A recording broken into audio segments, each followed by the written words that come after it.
بالکل کیا ہو، عقل سے دور ہو، او یستحیل یا ناممکن ہو۔ اس کی تین قسمیں ہیں۔ وتنقسم الی ثلاثۃ اقسام، تین قسمیں ہیں۔ پہلی قسم ہے تبلیغ، ان کان ذلک ممکنا عقلا وعادتا، کہتے ہیں کہ مبالغے کی پہلی قسم یہ ہے کہ وہ عقلاً بھی ممکن ہو اور عادتاً بھی ممکن ہو۔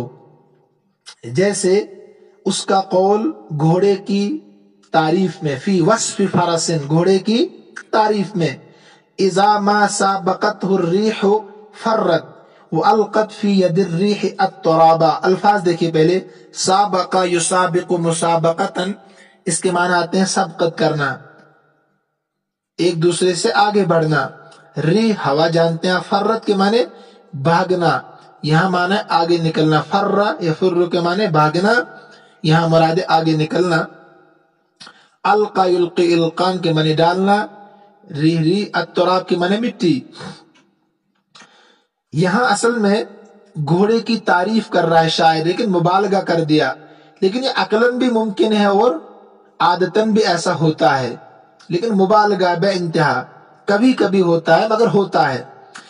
کہتے ہیں کہ اگر ہوا اور گھوڑے کا مقابلہ کرایا جائے تو میرا گھوڑا اتنا تیز ہے کہ وہ ہوا کے دامن میں، یعنی ہوا پیچھے رہ جاتی ہے اور گھوڑا آگے جاتا ہے، اور گھوڑے کے پیروں سے اڑی ہوئی گرد و غبار ہوا اپنے دامن میں بھر لیتی ہے، یعنی وہ گرد آلود ہو جاتی ہے وہ ہوا، اتنا تیز رفتار میرا گھوڑا ہے۔ دیکھیے آپ آگے، یہاں سابقت مؤنث کا لایا گھوڑی، اذا ما سابقت ہر ریح، جب ہوا اس سے، یعنی گھوڑی سے آگے بڑھنے میں مقابلہ کرتی ہے۔ اذا ما سابقت الریح، جب ہوا اس گھوڑی سے آگے بڑھنے میں مقابلہ کرتی ہے، فرت تو آگے نکل جاتی ہے، یعنی وہ گھوڑی آگے نکل جاتی ہے، وہ القت، وہ ڈال دیتی ہے، فی ید الریح، ہوا کے ہاتھ میں، الترابہ، مٹی کو، گرد و غبار کو۔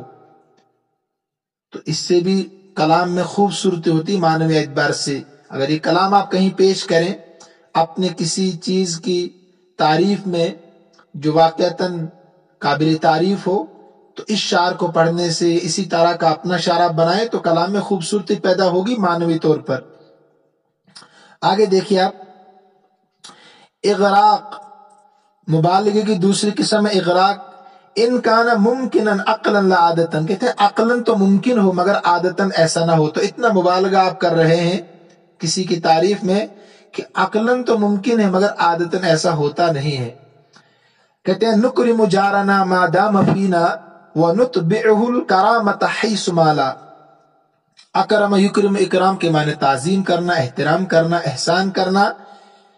جارن پڑوسی کہتے ہیں، جمع جیران۔ نتبعہ، اتبع یتبع، اتباع باب افعال سے پیچھے لگانا، پیچھے لگانا، کرامت کے معنی وہ احسان۔ یہ شاعر کہتا ہے کہ نکرم جارنا، ہم اپنے پڑوسی کا بے حد احترام کرتے ہیں، عزت کرتے ہیں اپنے پڑوسی کی، احسان کرتے ہیں اس پر، ما دام فینا، جب تک کہ وہ ہمارے ساتھ رہتا ہے، ہمارے پڑوس میں رہتا ہے، ونتبعہ الکرامۃ، اور اس کے بعد بھی ہم شرافت ہی کا معاملہ کرتے ہیں، ونتبعہ، اس کے ساتھ احسان ہی کرتے ہیں، نتبعہ، اس کے پیچھے بھی الکرامت، احسان کا برتاؤ کرتے ہیں اس کے ساتھ، حیث مالا، جب وہ پڑوس میں نہیں رہتا ہے۔ مثلا آپ کا ایک پڑوسی ہے، جب تک آپ کے پڑوس میں آپ اس کی خاطرداری کرتے ہیں، اس پر احسان کرتے ہیں، اس کی دیکھ بھال کرتے ہیں، اب وہ جموں منتقل ہو گیا، وہاں مکان بنا لیا، شفٹ ہو گیا، آپ کہتے ہیں کہ ہم وہاں بھی جا کر اس کا خیال رکھتے ہیں، گھر میں اچھا سالن بنتا ہے وہاں پہنچاتے ہیں۔ کہتے ہیں یہ عقلاً تو ممکن ہے، یعنی کوئی ایسا کر سکتا ہے، لیکن عادتاً ایسا نہیں ہوتا۔ اب تو اتنی خود غرضیاں لوگوں میں آ گئی ہے کہ ہمسایہ جب ہمسایہ پڑوس میں رہتا ہے تب نہیں کرتے ہیں اتنی اس کی خاطرداری، جب وہ بیچارہ جموں منتقل ہو جائے، وہاں مکان بنائے، تو پھر وہاں کون جا کر اس کی خاطرداری کرے گا؟ کہتے ہیں عادتاً ایسا نہیں ہوتا ہے، تو آپ نے بے حد مبالغہ کر دیا۔ مبالغہ تو پڑھ رہے ہیں نا ہم۔ آگے دیکھیے، وغلو، ایک تیسری قسم ہے غلو مبالغے کی ہی، وہ کیا ہے؟ ان استحال عقلا و عادتن، کہتے ہیں آپ نے اتنا تعریف کر دیا کسی کی خوبصورتی بیان کرنے میں یا کسی کی بھی کوئی تعریف بیان کرنے میں کہ وہ عقلاً بھی ناممکن ہے اور عادتاً بھی ناممکن ہے۔ دیکھیے وہ کیا ہے؟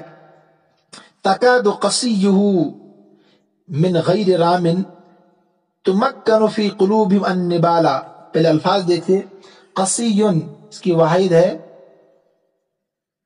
قوس، کمان کو کہتے ہیں، رام اس میں فائل ہے پھینکنا، رما یرمی سے تیر اندازی کرنا، یہاں رام اس میں فائل کا صیغہ ہے۔ مکن یمکن تمکین باب تفعیل سے ہے، چبھا دینا، یعنی تیر کو کسی کے جسم میں چبھونا۔ نبال واحد نبلن، اس کے معنی تیر ہے۔ ترجمہ دیکھیے، قریب ہے قصیہ اس کی، انہیں پہلے مطلب سمجھے اس کا، شاعر اپنے ممدوح کی کمان کی بے حد تعریف کر رہا ہے۔ کمان انہیں جس میں تیر کو رکھا جاتا ہے پھر چلایا جاتا ہے، کمان جو گول ہوتی ہے نا، پھر تیر کو اس میں پھنساتے ہیں اور وہ پھر اس کو پھینکا جاتا ہے اس سے۔ شاعر اپنے محبوب کی کمانوں کی بے حد تعریف کر رہا ہے۔ قریب ہے قصیہ اس کی کمان ہے محبوب کی، من غیر رامن بغیر تیر انداز کے ہی، رامن تیر انداز کرنے والا، تیر پھینکنے والا، بغیر تیر انداز کے ہی، تمکن فی قلوبہم چب جائیں، فی قلوبہم دشمنوں کے، چبہ دیں، یہ متعدی ہے، تمکنو چبہ دیں، فی قلوبہم دشمنوں کے دلوں میں، النبالا تیر کو۔ دیکھیے یہ ایسی چیز بیان کر رہا ہے شاعر جو عقلاً بھی ناممکن ہے اور عادتاً بھی ناممکن ہے۔ ایک بندوق آپ کے پاس ہے، اس زمانے میں آپ یوں سمجھیے، لیکن چلانے والا نہیں ہے، تو بغیر چلائے گولی کیسے دشمن کے پیٹ میں جائے گی؟ ناممکن ہے نا۔ تو عادتاً بھی ناممکن اور عقلاً بھی ناممکن ہے، اسی کا نام ہے مبالغہ۔ المغایرۃ ہی مدح الشیء، 16ویں قسم کیا ہے؟ محسنات معنویہ کی مغایرہ، مغایرہ کا معنی مخالفت، اپوزٹ ہونا۔ ہی مدح الشیء بعد ذمہ او عکسہ، ایک چیز کی آپ پہلے مذمت کر رہے ہیں، یعنی برائی کر رہے ہیں، اس کے بعد اس کی تعریف کر رہے ہیں۔ ذمن کے معنی مذمت کرنا، برائی کرنا، او عکسہ مدح الشیء کسی کی تعریف کرنا مذمت کے بعد، پہلے آپ نے مذمت کی اس کے بعد تعریف کر رہے ہیں، مدح کے معنی تعریف کرنا، یا الٹا کر رہے ہیں آپ، پہلے آپ نے تعریف کی اس کے بعد مذمت کر رہے ہیں۔ او عکسہ کا مطلب یہ ہے کقولہ فی مدح الدینار، جیسے کہ دینار کی تعریف میں صاحب مقامات علامہ حریری رحمت اللہ علیہ نے جو دینار ہوتے ہیں نا پیسے، پہلے اس کی مذمت کی، برائی بیان کی، اس کے بعد اس کی تعریف کر دی، اس کا نام ہے مغایرت۔ پہلے اس نے کیا کہا تھا؟ پہلے نیچلے والا شعر دیکھیے آپ، تبا لہ من خادع ممازق، اس نے کہا تبا لہ اس کے لیے ہلاکت ہو، دینار کے لیے یعنی پیسوں کے لیے تباہی بربادی ہو، من خادع دھوکے باز بھی ہے، ممازق اور منافق بھی ہے۔ دھوکے باز کیسے ہے کہ میری جیب میں ابھی 10,000 روپے ہے، مجھے کوئی چیز پسند آ گئی، میں نے خرید لی، 10,000 اس کو دے دیے، تو ابھی میری جیب میں تھا، ابھی اس کے پاس چلا گیا، تو دھوکے باز ہے نا۔ دنیا میں ایسی لوگ آج دھوکے باز ہے، موسم کی طرح لوگ بدلتے ہیں کہ نہیں۔ ممازق منافق بھی ہے، میری جیب میں تھا تو میری تعریف کر رہے تھے لوگ، واہ واہ کر رہے تھے، اب اس کی جیب میں چلا گیا تو اس کی واہ واہ کر رہی ہے، منافق کی خصلت ہوتی ہے۔ تو پہلے اس نے اس کی برائی بیان کی، لیکن پھر اس کے بعد کہا کہ چلو اس کی تعریف بھی کرتے ہیں، کبھی کبھی کام بھی آتا ہے۔ اس نے کہا پھر اوپر جائیے آپ، اب اکرم بھی کتنا پیارا ہے، اکرم بھی کتنا پیارا ہے، کتنا عزیز ہے، اسفرا راقت سفرتہ جس کی زردی بھلی معلوم ہوتی ہے، اکرم بھی اسفرا راقت سفرتہ جس کی زردی، یعنی سفرتہ کے معنی زردی، راقت کے معنی یہاں بھلی معلوم ہونا، اچھی معلوم ہونا، کہ جس کی زردی اچھی معلوم ہوتی ہے۔ تو اب تعریف کر دی، پہلے مذمت پھر تعریف۔ اس کے بعد ہے 17ویں قسم، یعنی عکسو خود سمجھ سکتے ہیں آپ، پہلے آپ کسی کی تعریف کریں پھر مذمت کریں، اس کی مثال یہاں نہیں دی ہے۔